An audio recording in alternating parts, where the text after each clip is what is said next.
महाप्रभु की कृपा याचना कर रहे हैं ताकि हम उनके बारे में कुछ बोल सकें। इससे पहले कि हम महाप्रभु के बारे में कुछ बोलें, आप में से कुछ में लोग किसी भक्त को याद है कि हमने कल लाल लाल इंक में क्या लिखा था? क्या सार था उस लाल इंक के भाग का? बिना नोट्स देखे मुझे आप बता सकता है? बाकी कुछ मैंने नहीं समझाया था। रामानंद राय जी के संवाद और जो महाप्रभु के बीच जो संवाद था उसमें बहुत महत्वपूर्ण बात थी, विषय था साधन और साध्य। तो उस पे महाप्रभु ने कहा था ये तो है, यह तो है, क्या है? क्या चीज महत्वपूर्ण बताई थी कि हाँ ये चीज हम स्वीकार करते हैं, इसके द्वारा भगवान की प्राप्ति हो जाएगी। तो किसी को याद है कि जरा माइक दीजिए किसी भक्त को, भूल गए? हाँ हाँ, बताइए मत जी।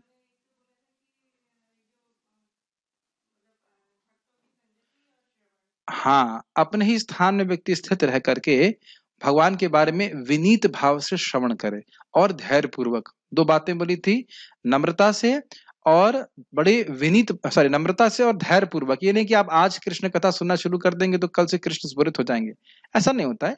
श्रवण कीर्तन करे, श्रवण कीर्तन जले कौराय सिंचन।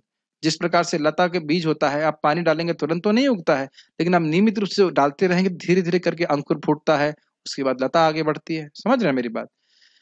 तो महाप्रभु उस प्रोसेस को सिखाएंगे सनातन गोस्वामी की, रूप गोस्वामी जी की शिक्षा में। तो हम ये बात कर रहे थे कि यह बहुत महत्वपूर्ण और यह व्यक्ति को अपने जीवन में, व्हाट इज दिस, अपने जीवन में व्यक्ति को अप्लाई करना चाहिए और इसी के अनुसार व्यक्ति को जीवन जीना चाहिए। ठीक है, आवाज ठीक आ रही है? वीडियो ऑन नहीं किया, अच्छा। तो क्या दिक्कत है अगर टीचर निराकार हो गए तो क्या दिक्कत है? हमारे टीचर निराकार होंगे, देखेंगे नहीं कि हम सो रहे हैं कि जागृत रहना क्या है, अच्छा है ना? ठीक है, तो टीचर निराकार अच्छा नहीं लगता है। कोई बात नहीं। वैसे आप लोग निराकार हो सकते हैं जो जूम पे हैं, क्योंकि मैं अभी भक्तों क्लास दे रहा हूँ, आप लोग सुन सकते हैं। अगर आप लोग निराकार होना चाहते हैं कोई दिक्कत नहीं है। और वैसे वीडियो में से ऑन करना चाहते हैं तो भी कोई दिक्कत नहीं। जब में सबको निराकार नहीं रहना, साकार रहना चाहिए। जब में नींद आती इसलिए वीडियो ऑफ कर देते हैं प्रभु जी।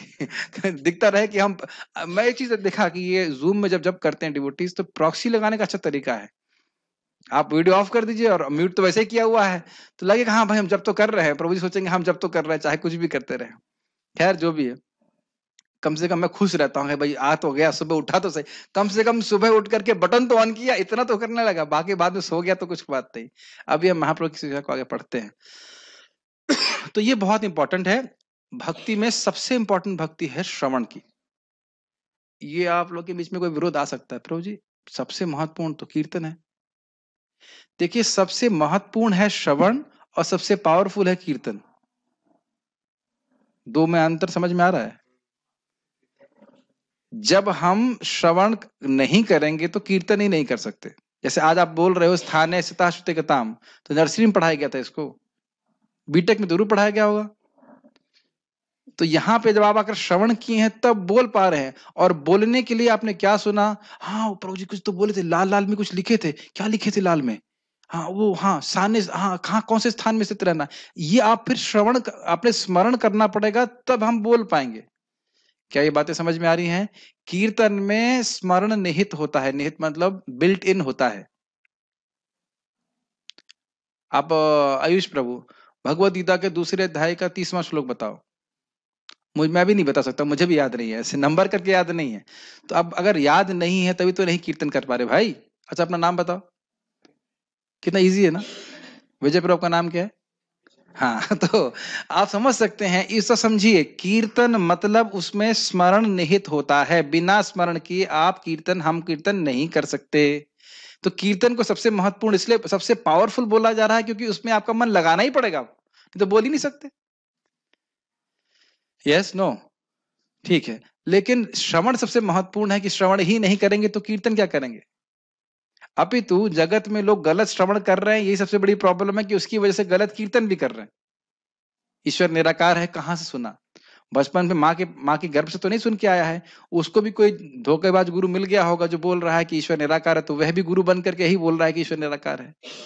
तो इसीलिए महाप्रभु ने कहा कि सही सही धारणा, सही सही भगवान की धारणा करने के लिए व्यक्ति को भक्तों से श्रवण करना होगा। अब आप कहोगे ये बात क्यों उतना एम्फेसाइज कर रहे हैं? प्रभुपाद जी ने क्या कहा, अगर हम श्रीमद् भागवतम को समझना चाहते हैं तो महाप्रभु के अनुगत, महाप्रभु जैसे सिखाए हैं वैसे सीखना होगा। ये बात पढ़े थे ना, इसीलिए तो हम महाप्रभु की जीवनी पढ़ रहे हैं। और क्या शिक्षा प्राप्त हो रही है? अगर हम श्रीमद् भागवतम को समझना चाहते हैं तो भक्तों के अनुगत में, भक्तों के शिक्षा के अनुसार हमको ग्रहण करना होगा। नहीं तो भागवत पढ़कर कोई कहे कि निराकार है, बहुत गड़बड़, फिर तो सब कुछ गड़बड़ हो जाएगा। ठीक है ना? शुरू करते हैं। इस भेंट के अंत में, यानी कि जो संवाद हुआ उसके अंत में, श्री भगवान ने श्रील रामानंद राय को सलाह दी कि वे नौकरी से अवकाश प्राप्त करके पुरी आ जाएं, जिससे दोनों साथ साथ रहकर दिव्य संबंधों का आस्वादन कर सकें। इस पे तो काफी कुछ बोलने के लिए है। यहाँ पे कोई किसी स्टेट का गवर्नर है क्या यहाँ पे जो बैठा भक्त? हाथ करना, ठीक है। पहले रहे हो घर छोड़कर जब आए थे तो गवर्नरशिप मिली हो आपको? नहीं, वो भी नहीं है।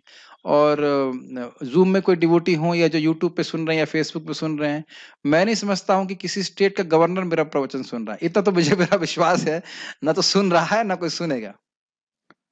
और महाप्रभु उनको ये नहीं बोल रहे हैं कि जीवन के अंत तक घर में ही बैठे रहो, है ना केशव सखा प्रभु? नहीं बोल रहे ना महाप्रभु, आपके सामने है ना, अपने मन से तो नहीं बोल रहे। तो चाह रहे हैं कि जीवन के अंत में जब 50 हो गया उसके बाद केवल श्रवण कीर्तन के लिए ही जीवन बिताना है।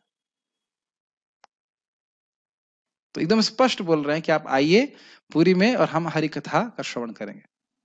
Does it make sense? Mahaprabhu कभी इस प्रकार से नहीं बोल रहे कि अंत समय तक व्यक्ति घर में ही शरीर त्यागे, ये बात नहीं बोल रहे। At some point you have to cut off so that we can exclusively engage in Krishna service. जो लोग यंग हैं और अभी वो मतलब दुख प्राप्त नहीं किए हैं, तो जब दुख प्राप्त करने की अवस्था को प्राप्त करेंगे तो दुख केवल 25 साल तक भोगना होता है, जीवन भर नहीं भोगना होता। समझ रहे ना मेरी बात? दुख, अरे भाई गृहस्थ आश्रम का दुख जो है वो खाली 25 साल तक बोला गया है, वो पूरा जीवन भर भोगने के लिए नहीं बोल रहे। समझ रहे? अभी भी समझ में नहीं आया है? I think you don't understand Hindi properly. ये केवल आपके और मेरे सबके लिए नहीं, सभी के लिए रखा है। गृहस्थ आश्रम is only 25%। If you live for 100%। तो यहाँ पे भी महाप्रभु उनको बोल रहे हैं कि गवर्नरशिप त्याग करके तुम आप पुरी में आओ और आस्वादन करेंगे। दिव्य संबंधों का आस्वादन कैसे करेंगे समझ लेना चाहिए। रामानंद राय जी आए वहां पे और उसके बाद महाप्रभु दिन में तो बाहर थोड़ी चेतना में रहते थे, रात में तो एकदम कृष्ण प्रेम में पागल हो जाते थे। तो उस समय श्री रामानंद राय उनको कृष्ण कथा सुनाते थे, कृष्ण करणामृत और इस प्रकार ग्रंथों से वह है उनको सुनाते थे। आप चैतन्य चरितामृत में पढ़ेंगे। In that way Mahaprabhu was specified. Just like जब श्रीमती राधा रानी के विरह में कृष्ण परेशान होते या कृष्ण के विरह में श्रीमती राधा रानी परेशान होती थी, तो ललिता जी उनको कुछ क्या कहते ढांढस सांत्वना अच्छा दिया करते थे। उस प्रकार से वह महाप्रभु को कृष्ण कथा सुनाते थे। तो इस प्रकार से उन्हें दिव्य संबंधों का आदान प्रदान करते थे, पूरा सुख मिलता था। कितने नाइट शिफ्ट लगते तो दिन में सो जाते होंगे ऐसा ना? नहीं, पूरी नाइट शिफ्ट लगती थी और दिन में भी सोते नहीं थे। सोने का अवकाश कहाँ है? कुछ काल के बाद श्रील रामानंद राय राजकीय नौकरी से मुक्त हो गए और जब उन्होंने राजा से पेंशन प्राप्त कर ली तो वे पुरी स्थित अपने निवास स्थान पर लौट आए, जहां पर वे श्री भगवान के सबसे विश्वस्त भक्तों में से एक बने। पुरी में एक अन्य महाशय भी थे जिनका नाम शिखी माहिती था। वे भी श्रील रामानंद राय की भांति अत्यंत विश्वास पात्र थे। महाप्रभु पुरी में 3 या 4 संगियों के साथ आध्यात्मिक विषयों पर गुह्य बातें किया करते थे और इस प्रकार उन्होंने आध्यात्मिक समाधि में 18 वर्ष व्यतीत किए। इसका अर्थ समझ रहे हैं? 18 साल मतलब 24 साल तक महाप्रभु गृहस्थ आश्रम में रहे, 24 साल में उन्होंने संन्यास लिया और 48 साल टोटल रहे। तो कितने साल रहे संन्यास में आश्रम में? इतना समय लगता है, कोई बात नहीं। 24 साल संन्यास में रहे और उसमें से 6 साल उन्होंने ट्रैवलिंग किया और 18 साल फिर वह पुरी में ही स्थित रहे, पुरी से बाहर नहीं गए। फिर समझ में आ गई बात? डिवीजन समझ में आ रहा है आप लोग? तो और आध्यात्मिक समाधि क्यों बोल रहे हैं? क्योंकि पुरी से भगवान जाते नहीं थे और हर साल 4 महीने के लिए, ये भी बड़ा चिंत है, सारे गृहस्थ ऑलमोस्ट सारे गृहस्थ लोग वो 4 महीने के लिए पुरी आ जाते थे आप सोचेंगे उनका बिजनेस कैसे चलता रहा होगा। ये हमारे सर बोल रहे थे किस प्रकार से वो क्या काम करते थे कि 4 महीने छुट्टी लेके आ जाते थे, ये बड़ा चिंत है। लेकिन जो भी रहा हो 4 महीने रहते तो रोज जोरदार संकीर्तन होता था, कृष्ण कथा होती थी। लेकिन जो गोह्य कृष्ण कथा है वो रात में होती थी, वो सबके संग नहीं होती। तो इसलिए ऐसा नहीं है कि राधा कृष्ण की लीला हर किसी से हमें चर्चा करना चाहिए। हम खुद भी अभी योग्य नहीं है, लेकिन कदाचित कभी किसी जन्म में योग्य हुए भी तो ऐसा नहीं कि पब्लिक में उसकी चर्चा हो जानी चाहिए, क्योंकि वह उसको समझने के अधिकारी लोग नहीं है। ठीक है, ऐसे करके उसमें गदाधर पंडित जी भागवत बोलते थे, पढ़ते थे, तो इतना भाव विभोर हो जाते थे कि भागवत धुल जाती थी उनके आंसुओं से। और महाप्रभु प्रहलाद महाराज का चरित्र 108 बार, ध्रुव महाराज का चरित्र 108 बार सुने। तो कभी कभी इस प्रकार से महाप्रभु समाधिस्थ रहते थे, मतलब हमेशा कृष्ण भावना भावित रहते थे, ये बात बोली जा रही। ठीक है, उनकी बातें उनके निजी सचिव श्रील दामोदर गोस्वामी द्वारा लिखी जाती हैं, जो उनके 4 घनिष्ठतम भक्तों में से एक थे। तो जरा याद कर ले जाए, एक थे श्रीला रामानंद राय, दूसरा श्रीला स्वरूप दामोदर गोस्वामी, तीसरा शिखी माइती, और आधा कौन था? उनकी सिस्टर। किसकी सिस्टर? शिखी माइती की सिस्टर का नाम था माधवी दासी। तो इनके बारे में इतना ही वर्णन है कि वो 3.5वीं गोहितम उनकी पार्षदा थी, और उनके बारे में बोला जाता है कि वो राधा रानी की असिस्टेंट हैं। ऐसा कुछ उनके स्वरूप के बारे में ही बताया गया है। लेकिन महाप्रभु की लीला में वो क्या भाग लेती हैं, ये चैतन्य चरितामृत में इसका वर्णन नहीं है। वो छोटा हरिदास के समझ में ना, लेकिन महाप्रभु के से क्या वो सेवा करती थी उसका कुछ वर्णन हमें स्पष्ट नहीं समझ में आता। इतना लिखा है कि घनिष्ठतम भक्त हैं, इन्हीं के संग वह अंतरंग लीला करते थे। अंतरंग लीला से मेरा मतलब है अंतरंग कृष्ण कथा चर्चा करते थे। लेकिन माधवी माता जी से क्या करते थे, मैंने जो प्रिंसिपल समझ रहा हूँ कि कोई माता जी उनके पास नहीं जा सकती थी, तो वो मेरे जो भी सेवा करती होंगी वो दूर से रह के सेवा करती होंगी, फिर भी उन्हें घनिष्ठतम क्यों कहते हैं इसका मैं समझ नहीं पाया। कहीं मालूम चलेगा महाप्रभु की कृपा से तो हम बताएंगे, अभी हमको नहीं पता इसके बारे में ऐसा क्यों बोल रहे हैं। मेरी बात समझ रहे हैं मैं क्यों बोल रहा हूँ? क्योंकि कोई माता जी उनके पास नहीं आती थी, चाहे वृद्ध हो चाहे कोई भी हो, तो क्यों घनिष्ठतम बोल रहे हैं, किस आधार पर बोल रहे हैं, वो मुझको नहीं समझ में आ रहा है। But it's like that. बाकी 3 लोग जो है स्पष्ट समझ में आता है। नाम याद हुए उनके आपको? स्वरूप दामोदर गोस्वामी, शीला रामानंद राय और शिखी माइती। महाप्रभु ने भारत के सभी दक्षिण भाग की विस्तृत यात्रा की। महाराष्ट्र के महान संत तुकाराम को भी महाप्रभु ने दीक्षा दी। संत तुकाराम ने महाप्रभु से दीक्षा ग्रहण करने के पश्चात संपूर्ण महाराष्ट्र प्रदेश को संकीर्तन आंदोलन से अप्लावित कर दिया, जिसका दिव्य प्रभाव आज भी महान भारतीय प्रायद्वीप के दक्षिण पश्चिम भाग में गतिमान है। कोई यहाँ मराठी है क्या? कोई नहीं है? अच्छा, बहुत सुंदर उसके वो भजन उसमें वो गाते हैं, पांडुरंग ध्यानी। उसके बाद उनका वो जो किट किट किट बता, वो किट किट थोड़ा बजाएंगे और कहेंगे पांडुरंग ध्यानी, पांडुरंग ध्यानी। मैं पांडुरंग का ध्यान, कृष्ण का ध्यान कर रहा हूँ। फिर मुझे से वही बात स्मरण आती है कि भागवत में जो बोलते हैं कि हे भगवान, ध्रुव महाराज कह रहे हैं कि हे भगवान, आपके भक्तों को आपका ध्यान करने में जो सुख मिलता है, आपका स्मरण करने में जो सुख मिलता है, वह तो आपके स्वरूप में भी नहीं। बड़ा सुंदर उस तरह से उसमें इस पिक्चर में दिखाया गया है, बहुत अच्छा। और मैंने सुना कि वो व्यक्ति जो उसमें एक्टिंग किया, बाद में वो गृहस्थ आश्रम में रह नहीं पाए, इतना उसमें वो भाव विभोर हो गए थे। बहुत सुंदर लगता है कि ऐसा भक्त हम कब बनेंगे, जब पूरा बहुत अच्छा। उसमें एक जगह वहां पर उनके तुकाराम जी के शिष्य थे, क्या नाम थे वो, शिवाजी। तो शिवाजी वहां पे हैं और अकस्मात मुसलमान लोग अटैक कर देते हैं, तो वो उनसे प्रार्थना करते हैं कि आप उनको बचाइए। तो कुछ करते नहीं है विठल जी, कुछ नहीं करते हैं। तो फिर बड़े उत्साह से बोलते हैं हमारे प्राण चले जाएं लेकिन हम हरि नाम नहीं छोड़ेंगे। फिर एकदम से विठल जी से बहुत सारे सैनिक निकलते, मार के उनको भगा देते, ऐसे करके कुछ हो जाता है।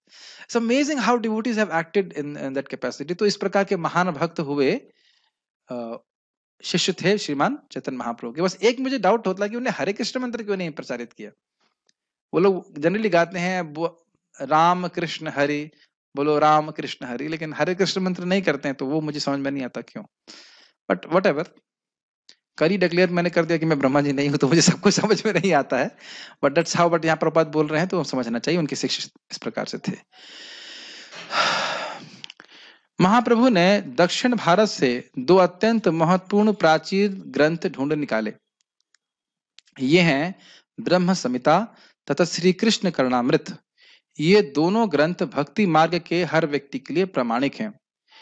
एक बार महाप्रभु दक्षिण भारत का भ्रमण करने के पश्चात पुनः पुरी लौट आए। प्रभुपाद बहुत समराइज किए हैं इसमें, मतलब समराइज करना ही था, नहीं तो इतनी इतनी सारी लीलाएं हुई। एक ब्राह्मण था, वो राम नाम उच्चारण कर रहा था और बचपन से उसकी आदत थी कि राम नाम की महिमा वह संकलित करता था शास्त्रों से, और महाप्रभु को बोला तो महाप्रभु बड़े प्रसन्न हुए। फिर महाप्रभु जब आगे चले गए, फिर जब लौट के आए देखा वो कृष्ण नाम बोलने लग गए। तो बोला, अरे पहले आप राम बोलते थे, अभी कृष्ण बोलने लगे। कहते मैं समझ गया हूं कि आप ही कृष्ण है। तो इस प्रकार से महाप्रभु बहुत सारी लीलाएं करें।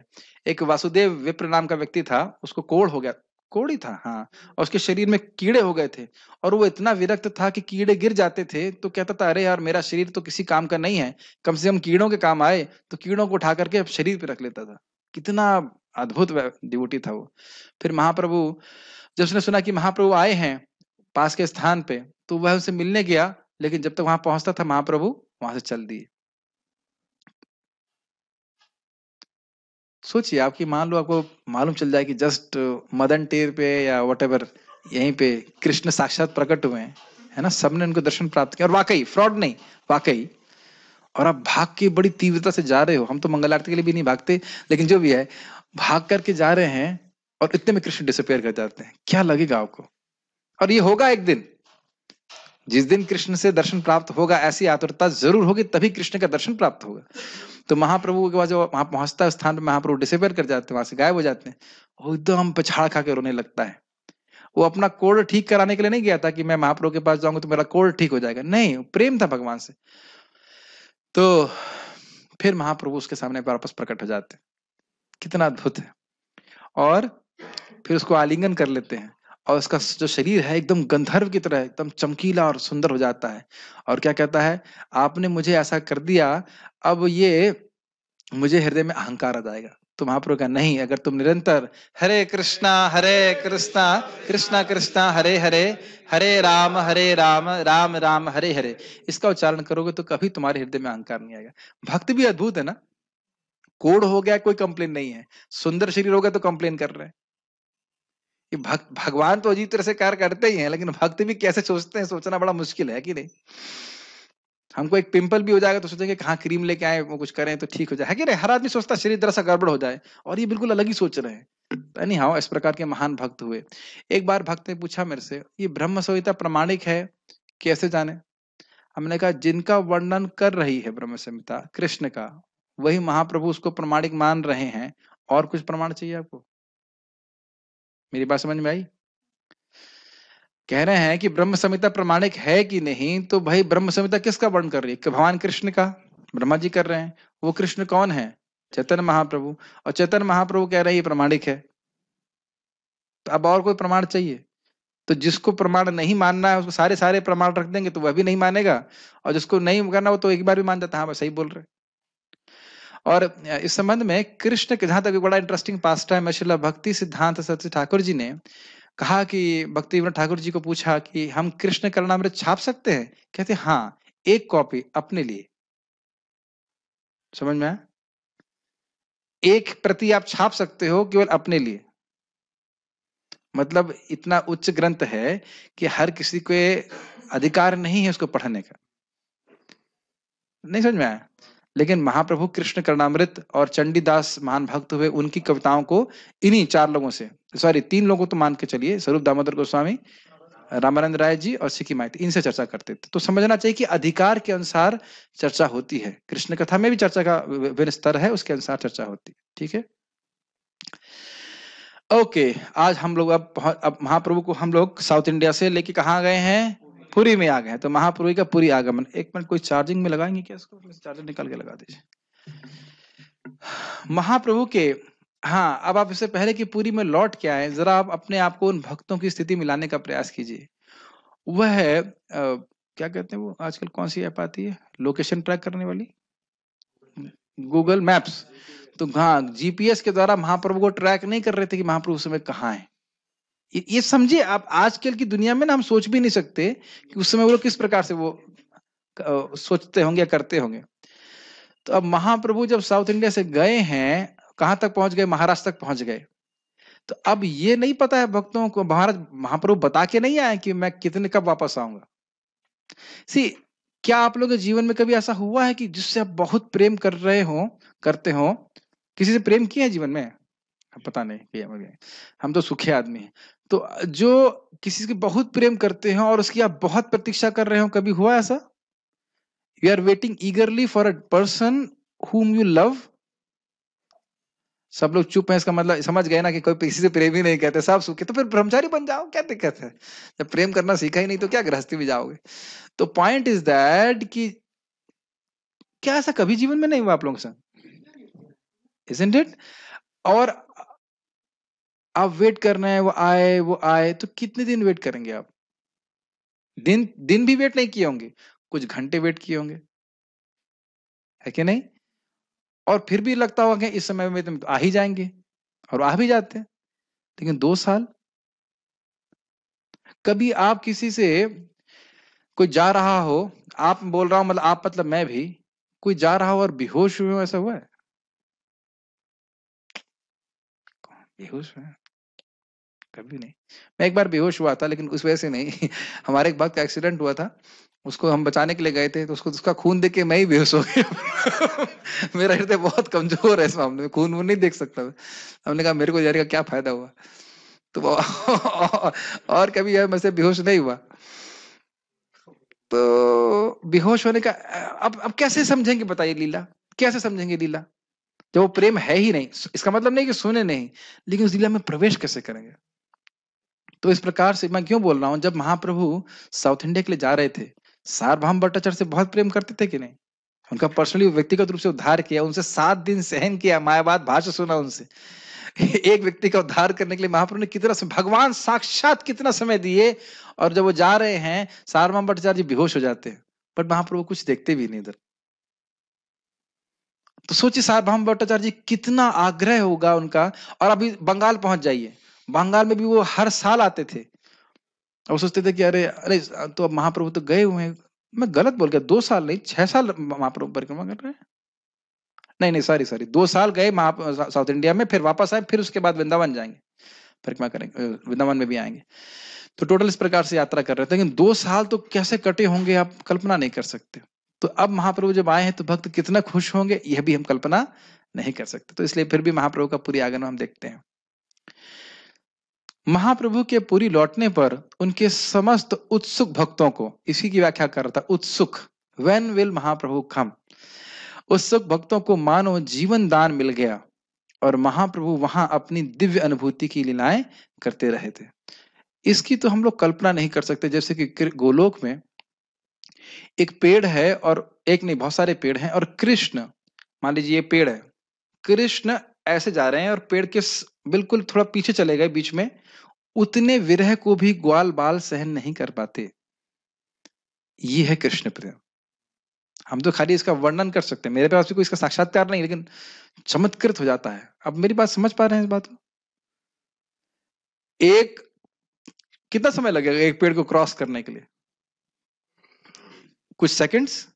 उसको भी ग्वाल बाल सहन नहीं कर पाते। 12 बजे पहुंच जाएंगे रात में, ए चलो चलो चलो चलो, वो गाय ले आने का समय हो गया। फिर माता यशोदा कहते हैं, अरे भाई अभी रात है, उस लाला को सोने दो, थक गया है, सो रहा है।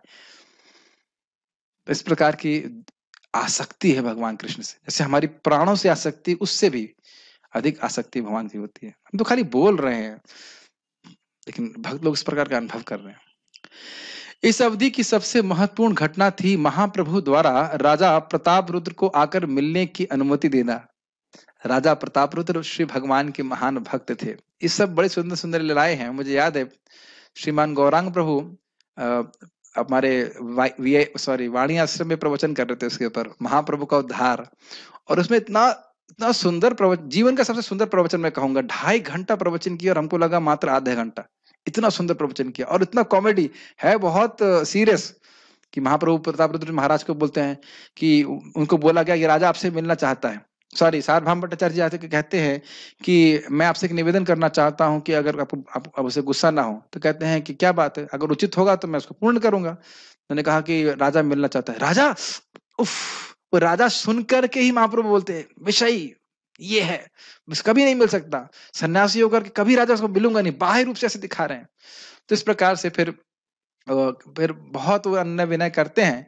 तो फिर उनका जो लड़का होता है, और उनको फिर भक्त लोग बोलते हैं कि देखिए रामानंद राय जी की मदद राजा ने करी। इस प्रकार से बहुत सारे पूरा सीक्वेंस है। तो महाप्रभु का हृदय धीरे धीरे पिघलता है, और फिर उनके लड़के को वो अलाउ करते हैं। राजा प्रतापरुद्र का जो लड़का था वह आकर के महाप्रभु से मिलता है, तो महाप्रभु उनको बच्चे को आलिंगन करते, फिर बच्चा जाकर के अपने पिता को आलिंगन करता है, तो पिता बड़ा खुश हो जाता है। ऐसी प्रकार पिताजी खुश हो जाते हैं, और इसी प्रकार से महाप्रभु का वस्त्र है वह उनको दिया जाता है प्रतापरुद्र जी को। तो भगवान की तदीय वस्तु को वह भगवान की तरह सेवा करते हैं, इस प्रकार से उनके विश्वास रहता है। और जब वो सुनते हैं कि राजा प्रतापरुद्र कहते हैं कि अगर मेरे राजा होने से मैं महाप्रभु को नहीं प्राप्त कर सकता तो मैं भिखारी बन जाऊंगा, कर्ण फट भिखारी, मतलब एक कान में वो कुंडल पहनते हैं, इस प्रकार का भिखारी बन जाऊंगा तो मैं कृष्ण की प्राप्ति, तब शायद मुझे महाप्रभु स्वीकार कर ले। या फिर और बहुत सारे पास टाइम उसके बाद वो देखते हैं, महाप्रभु देखते हैं कि रथ यात्रा होता है, तो उसमें वो झाड़ू मार रहे होते हैं, तो उनकी नम्र भावना देख करके महाप्रभु प्रसन्न हो जाते हैं। फिर वो है कीर्तन हो रहा होता है, कीर्तन के बाद महाप्रभु थक जाते हैं और वह विश्राम कर रहे होते, तो राजा जो है वो सामान्य व्यक्ति का वेशभूषा लेकर के उनके चरण संवाहन कर रहा होता है, और फिर वही गाते हैं वो जो नहीं, गोपी गीत गा रहे होते, उसमें जब वो आता है ना, तव कथामृतम तप्त जीवनम कविभिरीडितम कल्मषापहम श्रवणमङ्गलम् श्रीमदातत भुवि गृह्णन्ति ये भूरिदा जना। तो जब ये बोल रहे थे तो महाप्रभु बाह्य चेतना में जाते हैं, कहते हैं भूरिदा भूरिदा जना, और फिर प्रतापरुद्र का आलिंगन कर देते हैं। मैंने आपको ट्रेलर दिखाया है, पिक्चर हम लोग बाद में दिखाएंगे जब हम चैतन्य चरितामृत पढ़ाएंगे, लेकिन आप लोगों को प्रेरणा दे रहा हूं कि चैतन्य चरितामृत स्वयं से पढ़ सकते हैं, ठीक है ना। जो भक्त इस प्रकार से भगवान की लीलाओं का श्रवण कीर्तन करते हैं, प्रसन्न होते हैं, तो ऐसे ही व्यक्ति बहुत जल्दी भगवान के चरण की प्राप्ति करते, चरणों को देखेंगे, स्वयं माता कुंती कहती हैं। तो इसी के लिए हमारा जीवन है। तो मैंने बहुत शॉर्ट में आप लोगों को बताया, आप लोग उसको पढ़ सकते हैं। वे अपनी गणना, एक और बात बोलना चाहता हूं संबंध में, महाप्रभु नृत्य कर रहे थे और बहुत दूर से प्रतापरुद्र देख रहे थे, ये पास टाइम पता है आपको। और नृत्य करते करते महाप्रभु जमीन पे लौटने लगे, मुंह से थूक आने लगी और पूरे शरीर पे मिट्टी उट्टी लग गई।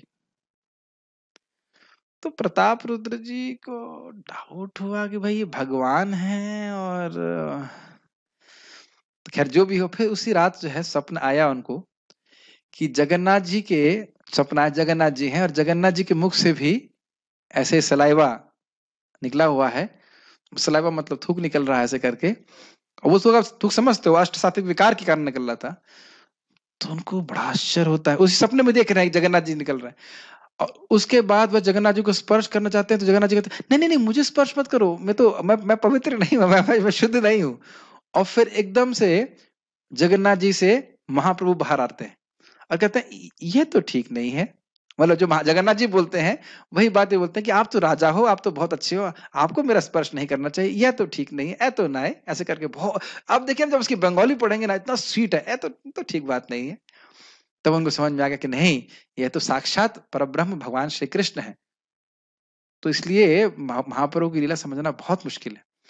लेकिन ये सब क्यों उनको हो रहा था, क्योंकि सार्वभौम भट्टाचार्य जी के वो शिष्य थे और उनको अपने गुरु की बात पर विश्वास था और बड़ी नम्रता से महाप्रभु की और उनके भक्तों की सेवा करते थे। ये आप महाप्रभु की लीला में बार बार देखेंगे कि भक्तों की सेवा करने से भगवान की कृपा भक्त को प्राप्त होती है। सेवा छोड़ दीजिए, अनुगति हो गई, भक्त की इक्षण हो गया, जैसे शिवानंद सेन जी का एक कुत्ते के प्रति प्रेम हो गया, प्रेम कहना चाहिए, अनुग्रह हो गया, तो उस कुत्ते को भी महाप्रभु की कृपा प्राप्त हो गई। महाप्रभु अपना उच्चिष्ट उसको दिए। प्रभु जी क्या कहानी है नहीं बताऊंगा, आप उसको चैतन्य चरितामृत में पढ़िएगा, तो आप थोड़ा मेहनत कीजिए, सारी कहानी हम यहाँ नहीं बताएंगे। It's really really nice. जब भी आप, मैं तो कई बार प्रार्थना करता हूँ महाप्रभु के सामने कि भगवान आपकी कृपा से तो कुत्ते का भी उद्धार जो हुआ है, हो सकता नहीं हुआ है, आप मेरा भी उद्धार कीजिए। ये प्रार्थना भक्त को जब लीला सुनते हैं ना, तो इस प्रकार की भावना होनी चाहिए, भगवान even Mahaprabhu, even a dog can be delivered, please deliver this poor fool, I am completely ignorant, completely offensive, but your mercy we can be delivered, I can be, not we, I will be delivered. इस प्रकार की प्रार्थना होती है। इसलिए लीला श्रवण का हमारे दर्शन में बहुत प्रभाव पड़ता है। जब हम भगवान के सामने जाते हैं ना, तो उस लीला के का स्मरण करके हम भगवान का दर्शन करते हैं। नहीं तो लगे हाँ ठीक है, यहाँ दर्शन हो गया, हाँ ठीक है, नेक्स्ट कौन सा दर्शन है, नेक्स्ट कौन सा दर्शन है। ये दर्शन आपको रियल दर्शन कराएगा कृष्ण का, समझ रहे हैं? बहुत amazing, it just change your consciousness when you see Krishna. खैर आगे पढ़ते हैं। वे अपनी गणना श्री भगवान के उन भक्तों में करते थे जिनका काम मंदिर की साफ सफाई करना था। राजा का यह विनयशील स्वभाव श्री चैतन्य महाप्रभु को बहुत भा गया। राजा ने भट्टाचार्य तथा राय दोनों से अनुरोध किया कि वे महाप्रभु से उनकी भेंट कराने की व्यवस्था करें, लेकिन जब उनके दो सर्वोच्च भक्त श्रील सार्वभौम भट्टाचार्य तथा श्रील रामानंद राय ने, थोड़ा आप लोग आगे आ सकते हैं, डिवोटी स्पीच। श्रील का मतलब आज तीसरा प्रश्न आपने ये किया है, 3 लोगों ने पूछ लिया श्रीला का मतलब क्या है। श्रीला का मतलब जैसे बोलते हैं हिज होलीनेस, श्रीला का मतलब है ये सम्मान सूचक है, ऐसे करिए। तो श्रील रामानंद राय ने उनकी सिफारिश करी, लेकिन हम लोग श्रीला चैतन्य महाप्रभु नहीं बोलते। श्रीला शब्द जनरली भक्तों के आगे लगाया जाता है, आचार्यों के आगे लगाते हैं। कभी सुने हैं श्रीला कृष्ण, श्रीला बलराम? नहीं बोलते ऐसे। श्रीमन चैतन्य महाप्रभु बोलते, श्रीमन चैतन्य महाप्रभु बोलते, लेकिन श्रीला चैतन्य महाप्रभु कभी नहीं बोलते। तो वहां अंतर देख लेना चाहिए।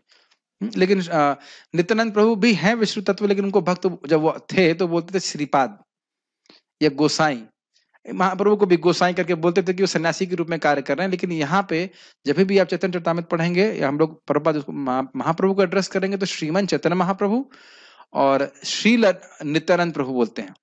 लेकिन भगवान के लिए प्राय श्रीला शब्द इस्तेमाल नहीं होता है। कृष्ण बलराम के लिए कभी श्रीला कृष्ण बलराम नहीं बोलते। तो श्रीला जो है ये आचार्य इत्यादि के लिए, महान भक्तों के लिए बोलते हैं। तो श्रीला रामानंद राय ने उनकी सिफारिश करी, तो उन्होंने इस अनुरोध को सीधे अस्वीकार कर दिया।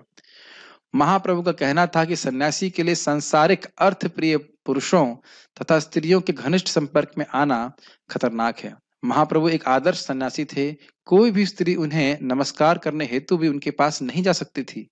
स्त्रियों को महाप्रभु के आसन से बहुत दूर स्थान दिया जाता था। आचार्य शिक्षक तथा, लेकिन इससे आगे बढ़ते हैं। अब आप लोग के मन में अगर इसका मतलब महाप्रभु स्त्रियों पे कृपा नहीं करते थे? नहीं, ऐसा नहीं है। महाप्रभु के पास दमयंती, किनकी बेटी बहन थी ये? राघव पंडित जी की। वो ऐसे अचार बनाती थी जो पूरे साल टिकता था। और वो जब कुकिंग करती थी तो वो ऐसा सोचती थी कि ये अब महाप्रभु खा रहे हैं तो अब इनको इनडाइजेशन हो जाएगा, तो अब मैं वो वस्तु बनाऊंगी जिससे उनका डाइजेशन बढ़ जाएगा। What an amazing meditation. तो महाप्रभु रोज आकर के उनके घर में खाना खाते थे। सची माता जी रोज जब खाना बनाती थी तो महाप्रभु पूरी से अलक्षित रूप से वहां पर जाके खाते थे। और जब वो किसी डिवोटी को बोलते, मैंने भूल रहा हूँ किस डिवोटी को बोले, शायद दामोदर पंडित थे या किसी को, उनको बोला कि आप जाओ उनको बताओ माता को कि मैं रोज आता हूँ, आप रोज भोग लगाती हो और मैं खा लेता हूँ, और जब देखती हूँ कि प्लेट खत्म मतलब खाली हो गई तो अब सोचती है अरे मैं लग रहा भूल गई, मैंने भोग नहीं लगाया। इस प्रकार से। और वो आइटम भी बताते एकदम, आपने ये बनाया था फलाने दिन, ये बनाया था, तो आप बता देना कि माता ने फलाने दिन ये बनाया था, ये मुझे बहुत अच्छा लगता है। स्पेशली सची माता सोचती थी कि मेरे को, हाँ जगदानंद पंडित को बोला था। और महाप्रभु बोलते थे कि इस दिन आपने ये बनाया था तो मैं ये मुझे बहुत अच्छा लगा, ऐसे करके। ऐसे ही नरसिंहानंद ब्रह्मचारी थे, तो भगवान के जो माता जी के भक्त थे वह भी भगवान के लिए बनाते थे और भगवान उसको स्वीकार करते थे। बड़ा सुंदर है। गोविंद जो उनके पर्सनल सेवक थे महाप्रभु के, कहते हैं भक्त सारे आते हैं, सब पर आपके लिए प्रसाद लेके आते हैं। वो झोली के झोली 100 झोली भरी रहती थी, और सब पूछते हैं महाप्रभु ने क्या मेरा प्रसाद ग्रहण किया और मुझे झूठ बोलना पड़ता है? तो महाप्रभु कहते हैं आदिवासी, मतलब डांट करे, तुम्हें झूठ बोलने की क्या जरूरत है, लाओ सारे 100 के 100 प्रसाद महाप्रभु खा लेते। फिर कहते जो बच गया है वो मैं कल खाऊंगा। तो आप देखिए कि ऐसा मत सोचिएगा कि महाप्रभु जो माताजी भक्त थे उनसे प्रेम नहीं करते। भगवान तो भगवान है, सभी से प्रेम करते हैं। सेवा का स्वरूप अलग है वो आदर्श सन्यासी हैं, इसलिए माता जी पास आकर सेवा नहीं कर सकती थी, लेकिन जो खाना बनाते थे, भोग बनाते थे, प्रसाद बनाते थे, वे महाप्रभु उसको ग्रहण करते थे। Does it make sense? इसलिए नहीं सोचना चाहिए कि उनके स्त्रियों से द्वेष करते, ऐसा नहीं हो सकता, ये बात समझ लेना चाहिए। लेकिन सन्यासी के जो नियम है पालन करना बहुत जरूरी। आदर्श आदर्श शिक्षक तथा आचार्य के रूप में वे सन्यासी के दैनिक कर्म के प्रति अत्यंत कठोर थे। दिव्य अवतार होने के अतिरिक्त महाप्रभु मनुष्य के रूप में आदर्श चरित्र वाले थे। समझ में आ रहा है ना कि क्यों ऐसा करते थे? यस। अन्य व्यक्तियों के प्रति भी उनका आचरण संदेह से परे होता था। आचार्य के रूप में वे अपने आचरण में वज्र से भी कठोर और गुलाब से भी मृदु थे। इसका अर्थ समझ में आता है? जो लोग प्रकृति के परे हैं वो कैसे कार्य करेंगे वो आप समझ नहीं सकते हो। कभी एकदम उनका हृदय कठोर हो जाएगा। हृदय कठोर होगा ऐसा नहीं बोलना चाहिए, हृदय तो सॉफ्ट रहता है, बर्ताव कठोर बाहरी रूप से करेंगे, और कभी एकदम सॉफ्ट हो जाएंगे। जैसे नित्यानंद प्रभु जगाई मदाई पे खूब कृपा किए, लेकिन और रामचंद्र खान जिसने हरिदास ठाकुर जी के प्रति अपराध किया था उस पे भी कृपा करने के लिए गए थे, लेकिन जब उसने उनका भी अपमान किया नित्यानंद प्रभु का, तो उन्होंने कहा ठीक है। बहुत लंबी कथा है, अंतलीला भाग 3 में पढ़ लीजिएगा, अंतलीला चैप्टर 3 में, कि नित्यानंद प्रभु का जब अपराध किया, कहा श्रीपाद, वो खुद बाहर नहीं आया, नित्यानंद प्रभु अपने सारे पार्षदों के संग आए। सोचिए, नित्यानंद प्रभु मीन्स बलराम जी, और बलराम जी के सारे 12 गोपाल, जिनमें से अभिराम ठाकुर ऐसे थे कि छड़ी छुआ देंगे कृष्ण प्रेम मिल जाएगा, वो सब साथ में है। विचार कीजिए, और वो घर पे आए हैं, और उसने वो बाहर भी निकला नहीं। नौकर बाहर से बोलता है कि श्रीपाद, बड़े स्टाइल से, श्रीपाद ये थोड़ा स्थान छोटा है, आप गायों के जो क्या कहेंगे उसको, गौशाला में रुकी अपने इसको।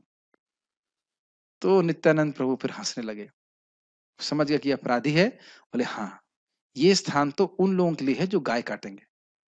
और फिर महाप्रभु पानी भी नहीं पीते, वहां से चले जाते हैं पूरे पार्षदों के संग। तो उसने कितना बड़ा अपराध। फिर कुछ समय के बाद एक मुसलमान गवर्नर आता है, उसी जगह गाय काटता है, उनके पूरे गांव को लूट लेता है। एक व्यक्ति के अपराध की वजह से पूरा गांव को भोगना पड़ता है। आप देखिए कि हरिदास ठाकुर के प्रति अपराध करने के बाद भी नित्यानंद प्रभु घर में गए ताकि इसका उद्धार हो जाए, लेकिन वो समझ नहीं सका। तो मैं खाली बोल रहा हूं कि वो नित्यानंद प्रभु, और दूसरी तरफ देख रही है जगाई मधाई, एकदम एकदम यूजलेस व्यक्ति, उसको कह रहा है कि नहीं, इनका उद्धार होना चाहिए। तो महाप्रभु जो है उनका सर भी फोड़ दिया, फिर भी उन पर कृपा कर रहे हैं हम। तो हम कुछ समझ नहीं सकते कि नित्यानंद प्रभु जैसे महान भक्त या जो पूरी तरह दिव्य अवस्था में रहते हैं वो कैसे कार्य करेंगे। उन पे हम टिप्पणी नहीं कर सकते, वो ऐसे ही कार्य करेंगे। ठीक है, मैं बहुत सारे पास टाइम इधर से उधर से ऐसे करके बता रहा हूँ।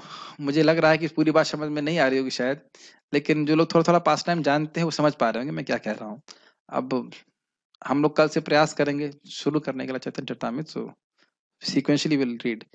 उनके पार्षदों में एक छोटे हरिदास ने एक युवती पर कुदृष्टि देखने की भारी भूल करी। ये छोटे हरिदास है इनका नाम, जो लोग नहीं जानते हैं। बड़े हरिदास की बात नहीं कर रहे हैं, एक छोटा हरिदास थे जो बहुत सुंदर गाते थे और वो साक्षात महाप्रभु के गायक थे, महाप्रभु के लिए गाते थे। तो उनके बारे में बात हुई। परमात्मा होने के कारण महाप्रभु छोटे हरिदास के मन की काम वासना को समझ गए। उन्होंने तुरंत ही उन्हें अपनी संगति से निकाल दिया और फिर कभी नहीं स्वीकार किया। यद्यपि शीला छोटे हरिदास की इस भूल को क्षमा करने हेतु महाप्रभु से याचना की गई। अंत में छोटे हरिदास ने महाप्रभु से साथ छूटने के कारण आत्महत्या कर ली, और इस आत्महत्या का समाचार महाप्रभु को सुनाया गया। उस समय भी महाप्रभु उसका अपराध नहीं भूले थे और उन्होंने यही कहा कि उसे उचित दंड मिला है। संन्यास तथा अनुशासन के सिद्धांतों से महाप्रभु समझौता करना नहीं जानते थे। अतः यह जानते हुए भी कि राजा एक महान भक्त है, उन्होंने राजा से भेंट करने से मना कर दिया, केवल इसलिए कि राजा धन संपत्ति से संबंधित था। इस उदाहरण द्वारा महाप्रभु एक अध्यात्मवादी के लिए समुचित आचरण पर बल देना चाहते थे। एक अध्यात्मवादी को स्त्रियों तथा धन से कोई सरोकार नहीं होना चाहिए, उसे सदैव भी ऐसे घनिष्ठ संबंधों से बचना चाहिए। फिर भी भक्तों की सुनीतियों के द्वारा राजा को महाप्रभु की कृपा प्राप्त हो सकी। बहुत सारी बातें हैं, मैं इसमें कुछ कुछ कहना चाहता हूं कि हम आगे बढ़ जाएं, क्योंकि कुछ लोग समझ नहीं पाएंगे इस बात को। परम पूज्य राधा गोविंद महाराज जी छोटे हरिदास की कथा सुना रहे थे, और उसमें हमारे स्टूडेंट आ गए थे उस समय, और सुन करके उनके कान से धुआं निकल गया। अरे इतना टफ है, तो पहले तो हम बस शॉर्ट में बताएंगे और कुछ कुछ पॉइंट्स पे टच करेंगे। ये समझ लेना जरूरी है। ऐसा लग रहा है कि महाप्रभु कृपा नहीं करते, पहले तो समझ लेना चाहिए ऐसा नहीं है। छोटा हरिदास नाम के एक महान भक्त हुए और वह वैराग आश्रम में थे, और वो महाप्रभु के लिए उनकी सेवा थी कि वह कृष्ण कथा, कृष्ण के गीत गाते थे, हरि संकीर्तन करते थे और बहुत सुंदर गाते थे। तो बालभद्र भट्टाचार्य, जहां तक मुझे बलराम आचार्य, सॉरी बलराम आचार्य नाम के भक्त थे, उनके यहाँ पे महाप्रभु का इनविटेशन था प्रसाद का। तो राइस लाना था किनसे? माधवी जी से। माधवी कौन है, क्या बताया गया था अभी? 3.5 पार्षदों में से एक, जो राधा रानी की अंतरंगा पार्षदा हैं कृष्ण लीला में वो, और बहुत वृद्ध हैं। तो उनके यहाँ पे वो चावल मांगने के लिए गए, और किसकी आज्ञा पे? बलराम आचार्य जी के लिए। किसके लिए? महाप्रभु के लिए। यहाँ तो सारी बात ठीक है, समझ में आ रहा है। और उन्होंने चावल मांगा। अच्छा, चावल ले आए। उसके बाद चावल लेके जब चावल बन गया, खाना बन गया, भोग लग गया, महाप्रभु आए और कहे चावल बहुत अच्छा है। अब देख रहे, बार बार महाप्रभु ने चावल, कौन लाया चावल? गोविंद चावल कौन लेके आया? इतना सुंदर चावल कौन लेके आया? कहते छोटा हरिदास लेके आए। अच्छा। फिर जब घर में लौटे अपने आश्रम में, कहे गोविंद से बोलते कि आज से मना कर दो, छोटा हरिदास मेरे पास नहीं आ सकता है। तो सब लोग आश्चर्यचकित हो गए। अब देखिए, हम लोग को अगर बोल दिया लॉकडाउन है, मंगल आरती नहीं जाएंगे, अरे बहुत बढ़िया है। 6 महीना 8 महीना चले, क्या दिक्कत है? प्रसादम आएगा ना हमारा टाइम से। हाँ हाँ हाँ, अब कोई दिक्कत नहीं, कोई दिक्कत नहीं। एक बार मुझे याद है, एक बार डिवोटी को एक चिकन पॉक्स हो गया था। कहता है, मैंने कहा बड़ी दिक्कत हुई हो? कहता है कोई दिक्कत नहीं, 15 दिन छुट्टी, मंगल आरती नहीं जाना पड़ेगा। वाह। तो जब प्रेम नहीं होता तो इस प्रकार की बात करेंगे। लेकिन छोटा हरिदास का देखिए, ये दिखाने के लिए कि छोटा हरिदास का कितना बड़ा प्रेम है, महाप्रभु लीला कर रहे हैं। बहुत गोही लीला है। ये है अंत लीला 4th चैप्टर, उसको जरूर पढ़िएगा। पूरा पढ़ेंगे तब समझ में आएगा, नहीं तो आप भ्रमित हो जाएंगे। अच्छा, तो महाप्रभु ने कहा नहीं आ सकता। तो बोले क्या दिक्कत हो गई? तो क्या कहते? तो इसी प्रकार की बात बोलते हैं कि जो वैराग आश्रम में है और स्त्रियों से घनिष्ठ संबंध रखता है, उसका मैं मुख भी देखना नहीं चाहता। तो महाप्रभु ने ऐसा क्यों किया अपने अंतरंग पार्षद के संग?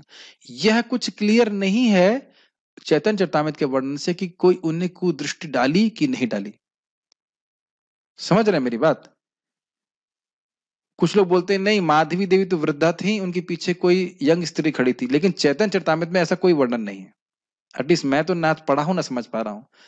तो ये महाप्रभु ने एक हैवी स्टेप लिया, ताकि अपने ही अंतरंग पार्षद से वो कर रहे हैं, उसको डांट रहे हैं, ताकि जो बाद में लोग आए वह बहुत सतर्क हो जाए कि महाप्रभु की कृपा कैसे प्राप्त करनी है, अगर वो वाकई कृपा चाहते हैं तो। मेरी बात समझ में आ रही है? इसे कहते हैं कि बहू को सिखाने के लिए बेटी को डांटती है सास। ऐसा होता है? होता होगा, मतलब हम एटलीस्ट हम थ्योरी तो बता ही सकते हैं, बाकी प्रैक्टिकल लोग जानते हो नहीं जानते हो मुझे पता नहीं। तो खैर, हम यहाँ तक क्लियर समझ में आ रहा है बात? तो फिर भक्तों ने बोला कि अरे नहीं, स्वीकार कर लीजिए, आगे कोई गलती नहीं होगी। तो फिर कहा गोविंद चलो हम अलाल रहेंगे, यहाँ पे हमारा माइंड डिस्टर्ब कर रहे हैं लोग। नहीं नहीं नहीं, आप रहिए रहिए रहिए करके, ठीक है। इधर छोटा हरिदास ने भी खाना बंद कर दिया।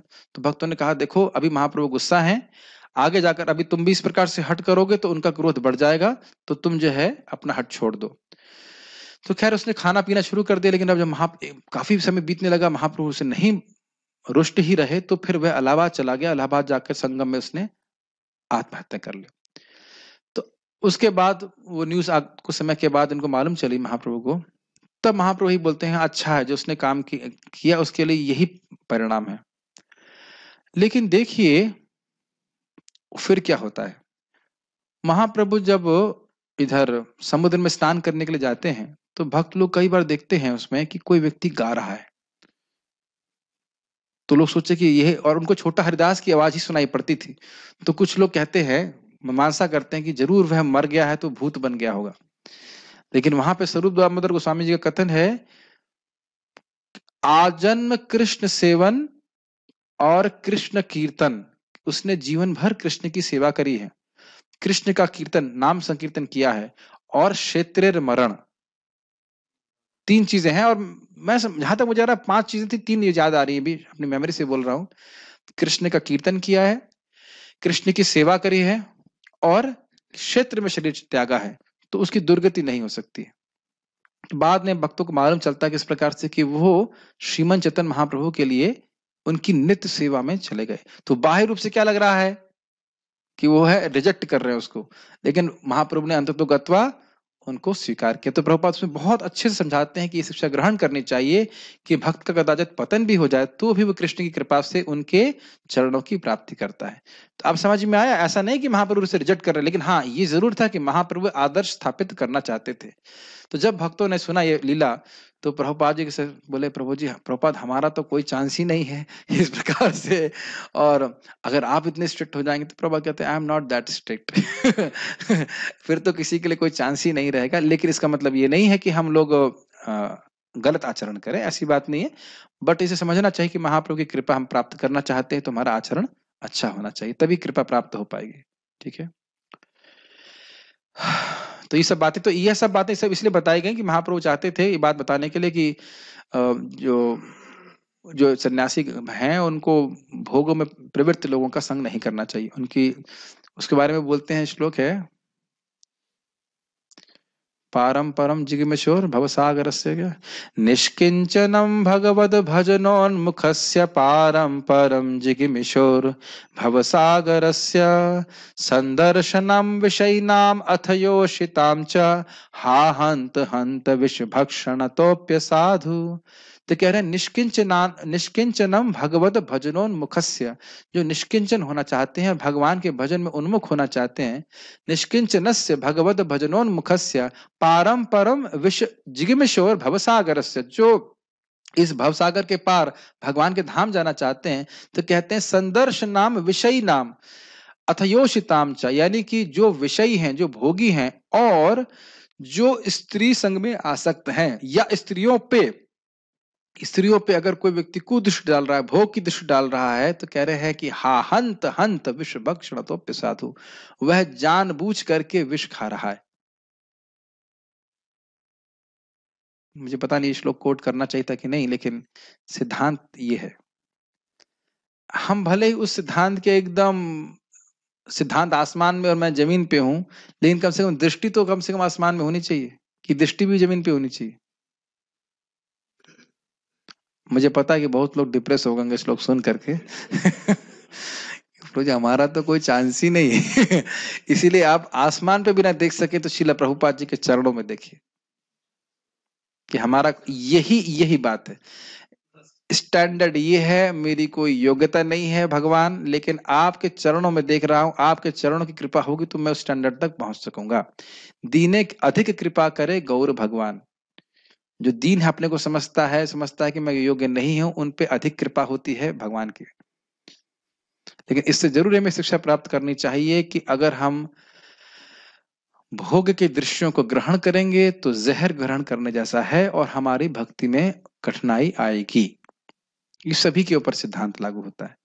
और हमारा मन क्या कहता है, थोड़ा जहर पी लो, इतना बुरा तो नहीं लग रहा है इतना बुरा तो नहीं लग रहा, थोड़ा जहर तो पी सकते हैं, इसमें क्या दिक्कत है, थोड़ा जहर पी लो, थोड़ा अमृत, बाद में थोड़ा अमृत पी लेना, इसमें क्या है, थोड़ा जहर पी लिया तो क्या दिक्कत है, बाद में अमृत पी लेंगे। भाई 2 बूंद जहर और आधा लीटर तो पी रहे हैं अमृत, क्या दिक्कत है, सुबह शाम कथा चल रही है, 10-15 मिनट थोड़ा जहर पी लेंगे, क्या फर्क पड़ता है, यही तो बोलते हैं ना मन। लेकिन बाद में जब हम जप करने बैठेंगे देखेंगे वो जहर समुद्र मंथन की तरह बाहर निकल के आता है, फिर हमें शिव जी नहीं मिलते उस जहर को पीने के लिए, लफड़ा है कि नहीं। तो इसलिए समझना चाहिए कि उस जहर से हमको बचना चाहिए, जितना हो सके बचेंगे तो फायदा रहेगा। और महाप्रभु की कृपा कैसे प्राप्त हुई, इसको मैंने व्याख्या आपको कर ही दिया था। उनकी नम्र सेवा के द्वारा महाप्रभु प्रसन्न हुए, भक्तों की सेवा की भावना के द्वारा प्रसन्न हुए, उनकी उत्कट इच्छा महाप्रभु की कृपा को प्राप्त करने की उसके बारे में सुनकर के प्रसन्न हुए, और धीरे धीरे कृपा दिए, पहले बच्चे को आलिंगन दिया, फिर अपना कपड़ा दिया, ऐसे करके। तो उसका अर्थ यह हुआ कि श्री भगवान का प्यारा कनिष्ठ नव जिज्ञासु के प्रति श्री भगवान की अपेक्षा, सॉरी ये क्या बोल गया मैं, इसका अर्थ यह हुआ कि श्री भगवान का प्यारा भक्त कनिष्ठ के प्रति श्री भगवान की अपेक्षा अधिक उदार होता है। मतलब यहाँ ये भी दिखाया कि भगवान बाह्य रूप से भले ही कठोर हो जाएं, लेकिन भगवान के भक्त का संग होता है तो भक्तों की कृपा से उस व्यक्ति का उद्धार हो जाता है। ये भी हम यहाँ पे देखते हैं। अतएव शुद्ध भक्त कभी भी अन्य शुद्ध भक्त के चरणों पर कोई अपराध नहीं करते, लेकिन जो लोग शुद्ध नहीं ना उनके प्रति हम अपराध कर सकते हैं, ये लिखा है ना इसमें। भाई विजय प्रभु तो शुद्ध भक्त है नहीं, तो मैं इसलिए उनके प्रति अपराध कर सकता हूँ, है ना विजय प्रभु? नहीं, प्रभु जी बोले नहीं। आप समझ रहे हैं मेरी बात? ये इस प्रकार से हमारा मन काम करता है। भाई देखो, वैष्णवों के प्रति अपराध करना बुरा है। अजय प्रभु थे ना वैष्णव हो गए, अभी कहाँ दीक्षा हुई जो वैष्णव हो गए? समझ रहे हैं मेरी बात? ये हमारे मन की धोखेबाजी है।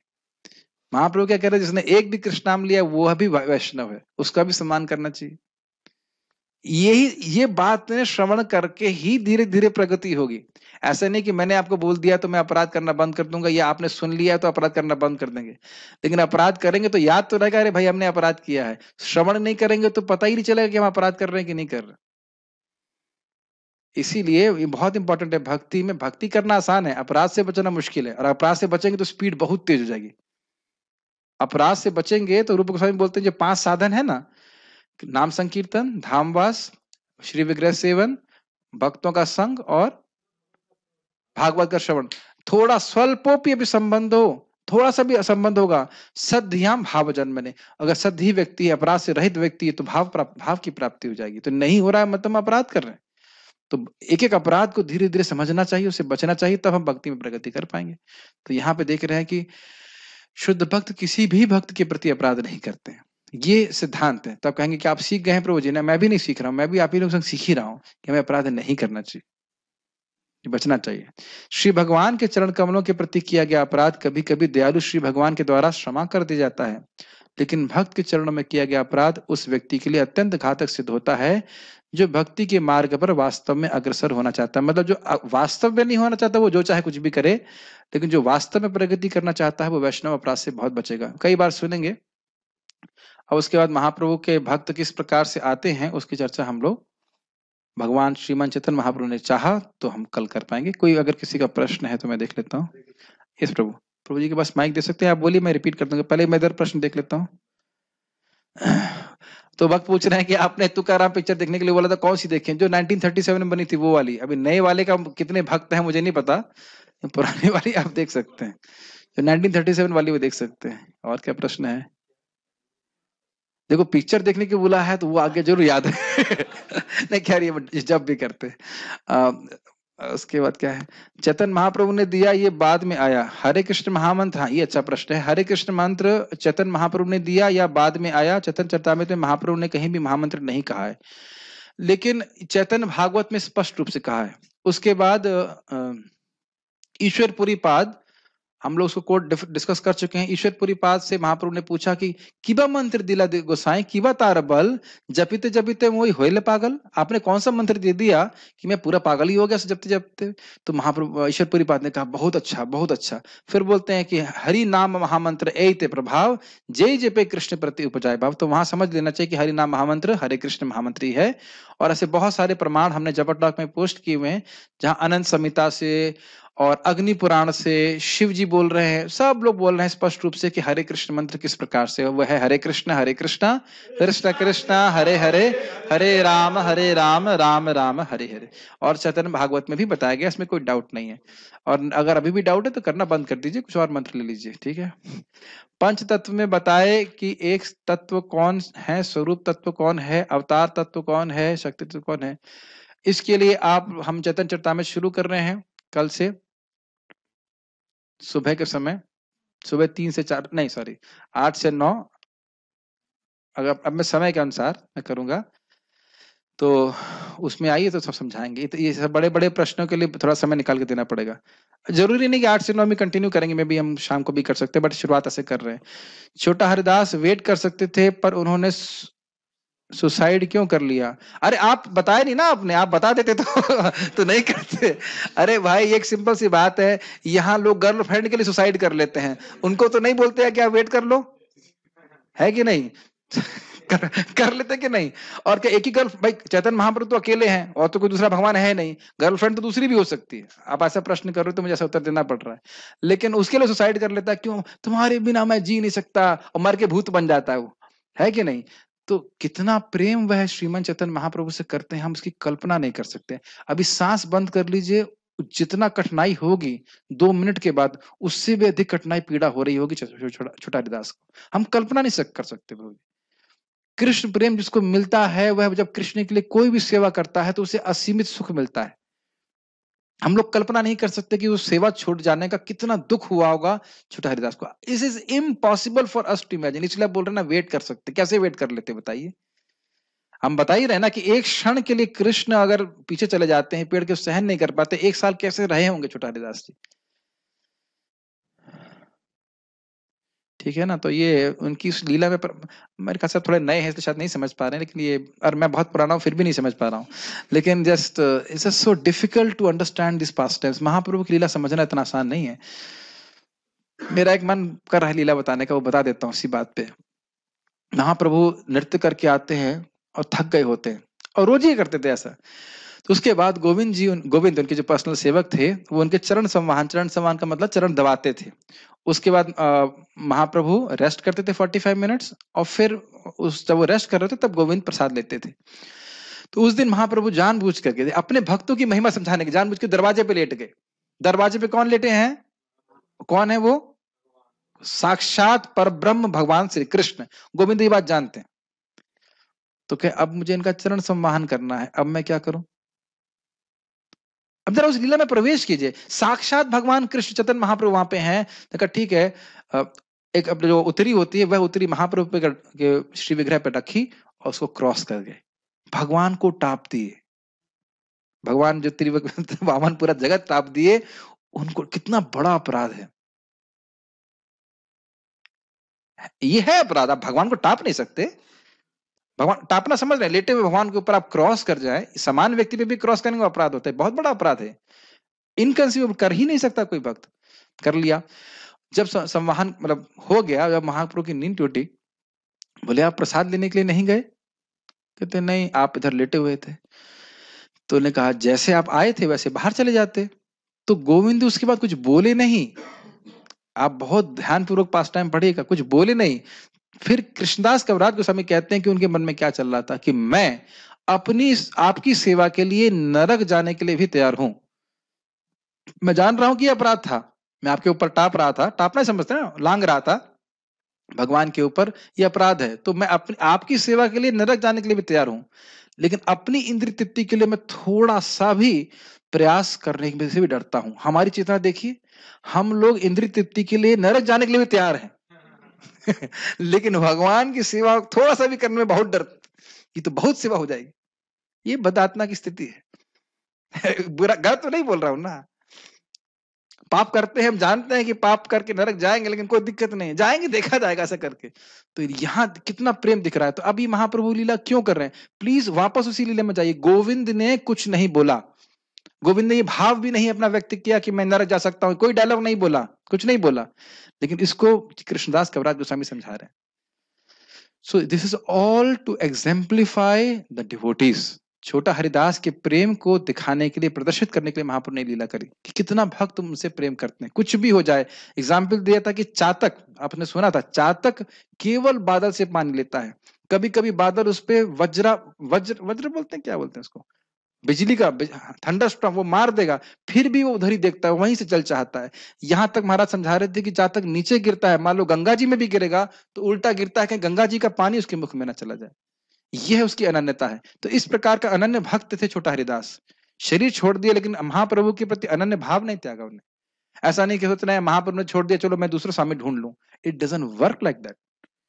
ऐसे आप आगे देखेंगे बहुत सारी लीलाएं हैं। गदाधर पंडित को भी महाप्रभु बाह्य रूप से कुछ समय के लिए तिरस्कार किए, टेस्ट करने के लिए। लेकिन गदाधर पंडित बोलते हैं नहीं, महाप्रभु मेरे हृदय को जानते हैं, अभी तिरस्कार कर रहे हैं, बाद में कृपा करेंगे, ऐसे करके। So it's an amazing pastimes of Shrimad Chaitanya Mahaprabhu. और इसको समझना थोड़ा हो सकता है कि कठिन हो, लेकिन ये सब आप 7 पॉइंट्स पढ़ेंगे छोटा हरिदास की शिक्षा से क्या लेते हैं। तो जनरली लोग जो है एक ही पक्ष बताते हैं, लेकिन महाप्रभु कृपा ही की है उनके ऊपर। एक और बात बोलना चाहता हूं कि जब एक लास्ट लीला, फिर हम रुक जाएंगे, प्रॉमिस। एक कमलकांत नाम के व्यक्ति थे, वे आके महाप्रभु से कहते हैं कि श्रीला अद्वैताचार्य जी महाविष्णु के अवतार हैं, लेकिन उनके ऊपर 30,000 कॉइन्स का कुछ कर्जा है। तो महाप्रभु बहुत गुस्सा बोलते हैं, अरे एक तरफ बोल रहे हो भगवान है, महाविष्णु है, और दूसरी तरफ बोल रहे हो कर्जा है। मैं इस कमलकांत को देखना नहीं चाहता, ये मेरे सामने ना आए, एकदम बिल्कुल नहीं आए मेरे सामने। तो अद्वैताचार्य जी क्या कहते हैं, अरे भाई उसी से प्रेम करते हो आप, मुझसे प्रेम नहीं करते। अद्वैताचार्य जी का सम्मान कर रहे हैं महाप्रभु, और अद्वैताचार्य कहते हैं आप कमल कांत को दे रहे हो प्रेम और मुझको दे रहे हो नीम का जूस। ये समझिए कि जब कृष्ण किसी जीव को व्यक्तिगत दंड दे रहे हैं तो समझ लीजिए कि सेवक मान लिया। ये सब बहुत गुह्य बातें हैं, फिर से रिपीट कर रहा हूं, किसी भक्त को, किसी जीव को व्यक्तिगत अगर बोल कर रहे हैं, ऐसे हम अनुग्रहणा में सुने हैं ना श्लोक, तो समझ लीजिए कि कृष्ण ने उसको अपना मान लिया। तभी वो, नहीं तो परमात्मा के रूप में न्यूट्रल रहते हैं। मेरी बात समझ में आ रही कि नहीं आ रही है? It's a very deep point. तो कमलकांत को डांट रहे हैं, इसका मतलब वो प्रेम है, नहीं तो भगवान चुप रहते हैं, परमात्मा चुप, करो जो करना है। बहुत अद्भुत है ये बात। इसलिए बाह्य रूप से समझ में नहीं आती महाप्रभु की लीलाएं, तो भगवान ने चाहा तो हम पढ़ेंगे, इसको चर्चा करेंगे। श्रीमन चैतन्य महाप्रभु की जय, श्रील प्रभुपाद की जय। आपका प्रश्न लेना भूल गया मैं, चलो एक प्रश्न ले लेता हूं, बताइए क्या प्रश्न है। हाँ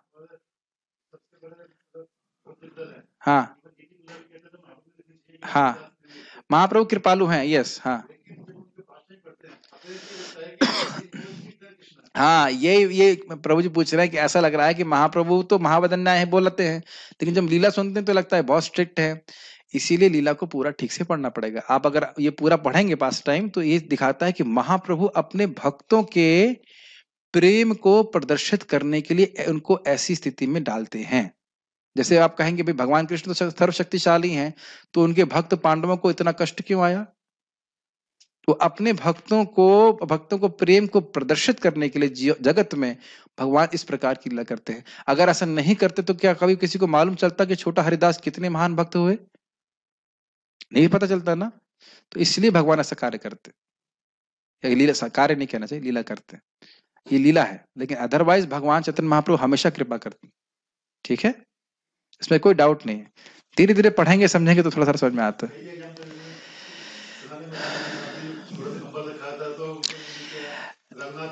देखिए आप नहीं समझ पा रहे हैं, अब आप बहुत सारी बातें कह रहे हैं जिसको समझ नहीं पा रहे। सारे सनातन गोस्वामी के ऊपर थोड़ा सा कंबल पड़ा हुआ था, सनातन गोस्वामी ने सब कुछ त्याग दिया था, लेकिन एक सुंदर कंबल पड़ा उनके कंधे पे पड़ा हुआ था, तो महाप्रभु खाली बार बार देख रहे थे, तो समझ गया कि महाप्रभु को पसंद नहीं आया। तो किसका प्रेम दिख रहा है भैया, किसका प्रेम दिख रहा है? ये महाप्रभु को जरा सा भी कुछ खराब लगे, सनातन गोस्वामी तुरंत उसे त्यागने के लिए तैयार है।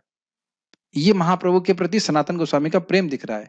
हमारा कंबल देखते तो कहते चलो मैं नहीं रहता हूँ, बेटे को दे के आ जाता हूँ। बुरा होता कि नहीं?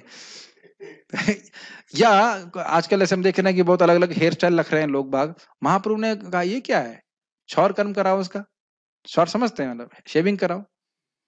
सो प्लीज ट्राई टू अंडरस्टैंड, अगर गुरु वैष्णव भगवान डांट रहे हैं किसी को तो वो अपना मानते हैं इसलिए डांटते हैं, सबको नहीं डांटते हैं। वो ठीक नहीं, वही समझिए, वही तो सबसे इंपॉर्टेंट बात है। अगर सनातन गोस्वामी के प्रति, एक मिनट बताइए, सनातन गोस्वामी के प्रति उनका भोट कंबल देखा, क्यों देखा? कि इससे सनातन गोस्वामी की मतलब लोग परिहास करेंगे, एकदम यही शब्द यूज कर रहे हैं, लोके परिहास, तुम्हारा परिहास होगा। तुम किसी से मधुकरी मांगने जा रहे हो, 3,000 रुपए कंबल पड़ा हुआ है तुम्हारे शिप में। मान लीजिए मैं तो अच्छा खासा ब्रह्मचारी, वेल्दी ब्रह्मचारी हूँ, मतलब इस्कॉन के ब्रह्मचारी वेल्दी होते ही हैं। अब मैं बाहर जाके रोटी मांगू कि 2 रोटी दे दो, तो लोग कहेंगे अरे यार, और टवेरा से उतरू टवेरा से उतरू, कहो थोड़ा मधुकरी, तो कहेंगे ये क्या कर रहे हो? समझ रहे ना मेरी बात? तो उस समय तो लोग और स्ट्रिक्ट थे, भोट कंबल डाला हुआ है बहुत महंगा, पता नहीं कितने रुपए का होगा, और वो कोई मधुकरी करें और उसके बाद उन्होंने विरक्त का वेश लिया हुआ है, तो लोग उनका परिहास करते हैं। और वो किसका परिहास होता? भगवान का प्रयास होता। और वही देखिए प्रकाशानंद सरस्वती, जब तक भक्त ने प्रार्थना नहीं किया था, वो नरक जा रहा था, वो भगवान के प्रति अपराध कर रहा था, और महाप्रभु कहते हैं मैंने उसे कोड़ दे दिया, समझ में नहीं आ रहा है, लेकिन भगवान कुछ नहीं बोले जब तक। तो इसीलिए जब भगवान इस प्रकार की शिक्षा देते हैं कि बेटा विजय ऐसा मत करना, तो मत समझ लीजिए बहुत बड़ी कृपा है। सोचिए आपके जीवन में जो जो अपराध हो रहा है, समझ लीजिए है, अगर भगवान आपको बताने लग जाए तब क्या होगा, कितना मजा आ जाएगा ना। श्रीमन चैतन्य महाप्रभु को बताने लग जाए, भगवान कृष्ण बता दें कि ये तुमने अपराध किया, प्रेम कृष्ण ये नहीं करोगे तो तुम्हें कृष्ण प्रेम मिल जाएगा, कितना सुविधा हो जाएगी। ये सुविधा होगी, आपको बुरा लगेगा प्रेम कृष्ण? सुविधा हो जाएगी, क्योंकि अपराध एक ऐसी चीज है ना, एकदम ग्रहण की तरह है, पता ही नहीं चलता कि कहाँ हो गया और उसकी वजह से हमारी भक्ति डाउन हो जाती है। भगवान शास्त्र के द्वारा बताते हैं, लेकिन फिर भी किसी व्यक्ति के अनजाने में कोई अपराध हो जाए, कुछ हो जाए, नहीं मालूम चलता ना। तो ये भगवान इस प्रकार से बता रहे हैं, तो ये कृष्ण की कृपा ही है उस भक्त के प्रति।